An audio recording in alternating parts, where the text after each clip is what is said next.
experts have raised the alarm over Nigeria's vulnerability as the country faces growing exposure to dangers of rising global temperatures. This comes in the wake of a newly released and deeply troubling report on the nation's climate outlook. The Nigerian Climate Impact Outlook, in a stark warning, posited that unless swift and decisive measures are implemented, the country could face extreme heat conditions surpassing anything currently experienced anywhere in the world. The report, which synthesized new data and climate modeling, paints a bleak picture of the future, marked by deteriorating living conditions, significant threat to food security, public health crisis, and widespread economic disruption. Speaking at the event, Bankole Olorutoba, Chief Executive of the Nigeria Climate Innovation Center, emphasized the urgent need for innovation and scalable climate solutions to help the country adapt to the worsening conditions.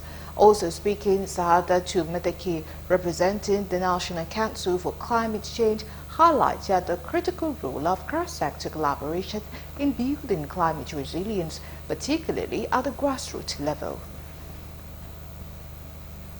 To food security, to waste problems.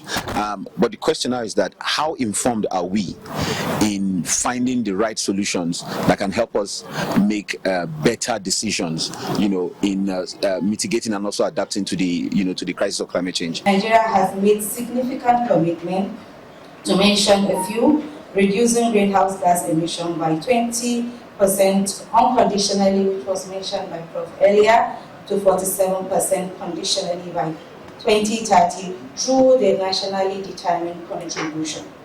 Establishing the Climate Change Act of 2021, a landmark legislation that provides a framework for climate action, promoting low carbon development as well as climate resilience.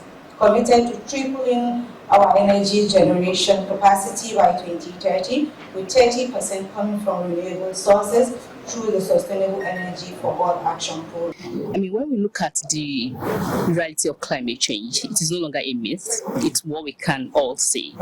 We know what heat wave has done to us in the past few months. So that is the reality of climate change. And climate change has like an interconnected challenges, just like food insecurity, for instance, is impacting our northern area where there's prolonged drought, and we can see our coastal communities